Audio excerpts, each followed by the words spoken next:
Me diz uma coisa, rola umas tretas aí no seu salão? Agora o pau vai torar!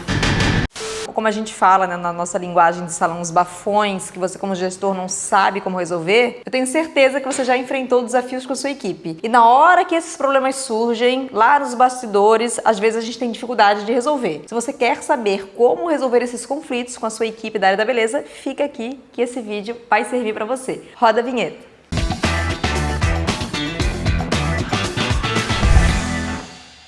Olá, seja muito bem-vindo a mais uma aula, mas se você não me conhece, muito prazer. Eu sou Dani Venâncio, especialista em gestão para a área da beleza. Estou aqui para ajudar você a aprimorar o seu negócio, a enfrentar desafios do dia a dia com mais confiança. Se você é gestor, dono de salão de beleza, esse canal aqui, ele foi feito especialmente para você. E hoje eu vou tratar aqui com você de um tema muito polêmico: como resolver conflitos que surgem em qualquer ambiente de trabalho. Ainda mais um lugar tão dinâmico como o salão de beleza. Acredita, tá? Meus alunos, eles falam de conflitos, eles trocam comigo ideias de conflito, porque conflito tem em qualquer salão de beleza. Mas você pode encarar esse obstáculo. Para isso, é importante você abordar todos os desafios com muita sabedoria e estratégia. E agora, nesse vídeo, eu vou compartilhar contigo essas estratégias para que você possa resolver esses conflitos com menos sofrimento. Vamos lá? Passo 1. Talvez não vai te agradar muito, mas ele é um dos mais importantes, é vestir o seu chapéu, vestir a sua responsabilidade como líder. Imagina, o salão de beleza ele é como uma orquestra. Cada membro ali da equipe ele tem o seu papel. E o papel do líder é fundamental para orquestrar tudo isso. Então a primeira questão é, se deu um bafão, se deu uma crise, se deu um conflito, é seu papel procurar resolver. E para isso que a gente está aqui, para te trazer ideias, baseado na minha experiência de tantos anos, de tantos salões que eu dou mentoria, para você resolver esse conflito com mais leveza. Mas a pior coisa que o gestor pode fazer é fingir que não percebe, é dizer: ai, meu Deus, é tudo adulto, ficou aí se pegando, ficou se brigando, ai. Essa é a pior atitude que o gestor pode fazer, porque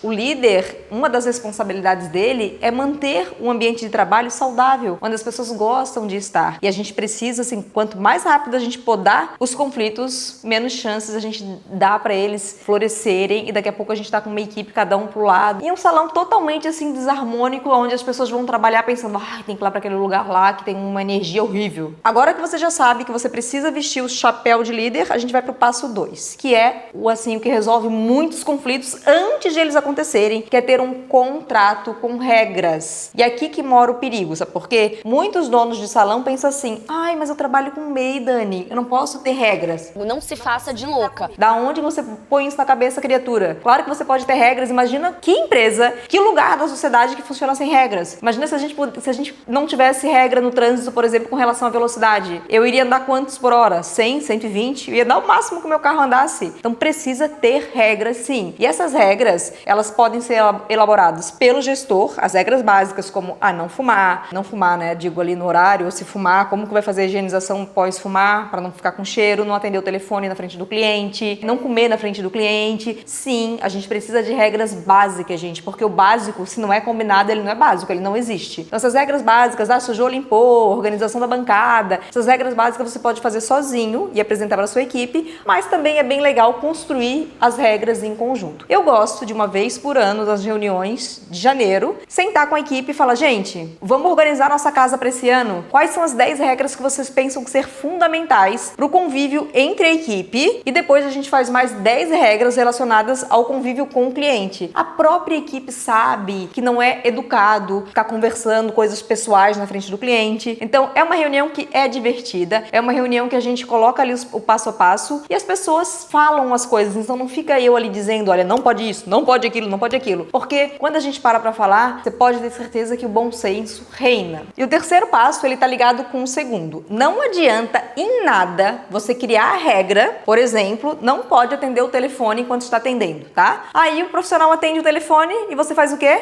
Nada. Fica com raiva do profissional, assim: meu Deus, tava lá na regra, por que tá atendendo o telefone? É uma criança de 5 anos que trabalha comigo? Gente, isso faz parte. A gente precisa dar feedbacks. A gente precisa elogiar quando vai tudo bem, não esqueça de elogiar. A gente tem aulas aqui sobre feedback também, tem várias aulas maravilhosas nesse canal, mas como aqui a gente está falando de evitar conflitos, sempre que acontecer algo, por pequeno que seja, lembra que eu falei no começo que o problema vai crescendo? É super importante você dar o feedback. Feedback não precisa ser ignorante. Aliás, feedback ignorante não cola. Foi-se a época, né, que o líder falava alto e isso promovia respeito. Hoje o feedback ele precisa ser firme, quando é um feedback corretivo, porém educado, porém amoroso. Então, fique atento. Crie as regras e fiscalize as regras. Ai, Dani, mas eu não gosto de fiscalizar, eu acho isso muito chato. Lembra da primeira regra? Da primeira dica? Vestir o seu papel de gestor. Se você não gosta, você pode treinar uma pessoa para ocupar esse espaço na sua empresa. Também é importante ouvir a sua equipe. Quando a equipe se sente ouvida e valorizada, os conflitos eles podem ser resolvidos facilmente. Às vezes a pessoa só quer comentar contigo algo que está acontecendo, então é importante que você promova um ambiente onde os profissionais se sintam à vontade para falar das suas preocupações, sugestões e até mesmo críticas. Tem muito gestor que não gosta de ouvir crítica. Ofereça feedback regularmente para as pessoas, construtivos. Feedbacks, como eu falei, não é só criticar, a gente precisa elogiar e corrigir também. Para finalizar o tópico de feedback, é fundamental que você crie uma conta corrente positiva com seu profissional. O que é a conta corrente? Você precisa elogiar mais e dar menos feedbacks negativos, ou seja, criticar menos. Porque é muito chato, gente, aquele líder que só critica. Aí você fez isso, você fez aquilo, mas nunca elogia tantas coisas boas que a equipe faz. Isso desmotiva muito. O que eu gosto? Vamos fazer uma média aqui. Para cada 3 elogios, uma correção. Então, bora treinar e elogiar, povo. Bora treinar e elogiar. E a nossa quarta estratégia é construir uma cultura de respeito e colaboração entre as pessoas para prevenir o conflito. Nessa hora, você vai precisar fazer o quê? Ter reuniões constantes, dar feedbacks que eu falei no outro momento, ter regras claras. A cultura ela envolve tudo isso que eu falei. Porque não adianta você fazer um contrato com um profissional, fazer uma reunião sobre isso e não manter no dia a dia. A cultura é aquilo que acontece na sua empresa no dia a dia. Não deixe criar a cultura na sua empresa das pessoas ficarem triangulando, falando mal uma das outras, falando mal às vezes da própria empresa, falando mal do gestor. Essa cultura que eu chamo de cultura negativa, ela vai acabando, ela vai minando. Eu falo que na minha equipe que essa cultura negativa ela vai entrando nas paredes e às vezes o cliente chega no salão, a equipe chega no salão e se sente assim mal, se sente com sono, nem sabe por quê. O que é? Porque tem muita conversa negativa ali espalhada. Então, crie uma cultura que seja positiva, da amorosidade, do respeito entre as pessoas, da alegria, da comemoração. Na formação que a gente tem, né, lá na plataforma, eu falo muito, eu ensino passo a passo para criar uma cultura positiva. No meu livro também eu falo sobre como criar uma cultura positiva. E o legal da cultura positiva é quando você tem uma cultura que eu considero modestamente, que eu tenho uma cultura positiva aqui na minha empresa. É legal porque a pessoa que vai entrando, ela vai entrando nesse mesmo ritmo, sabe? É gostoso estar aqui.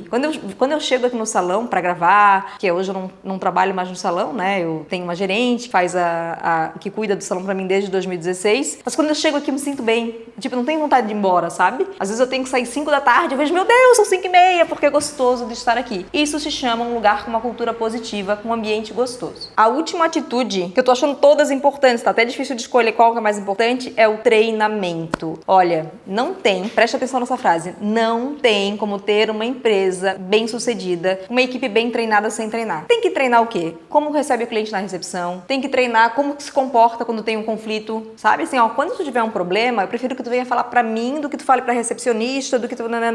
Treinar é muito importante. Os profissionais bem treinados, eles têm menor probabilidade de cometer erros que geram esses conflitos. Isso aumenta, consequentemente, tudo isso que eu falei, aumenta a qualidade do serviço prestado. Equipe feliz, cliente feliz. Agora eu quero ouvir de você. Qual o seu maior desafio? Me conta uma história aqui que você já enfrentou um conflito, porque eu quero ler e responder. Eu amo quando vocês comentam, quando vocês interagem, quando eu percebo que um tá aqui aprendendo com o outro, para isso que serve também esse canal. E se você gostou dessas dicas e achou elas úteis, eu quero te pedir uma gentileza. Se inscreve aqui no canal, dê um like nesse vídeo, compartilhe esse vídeo com aquela pessoa que precisa aprender a lidar com conflitos, porque interagindo comigo, eu fico muito mais motivada para produzir mais conteúdos aqui para você. Até uma próxima aula.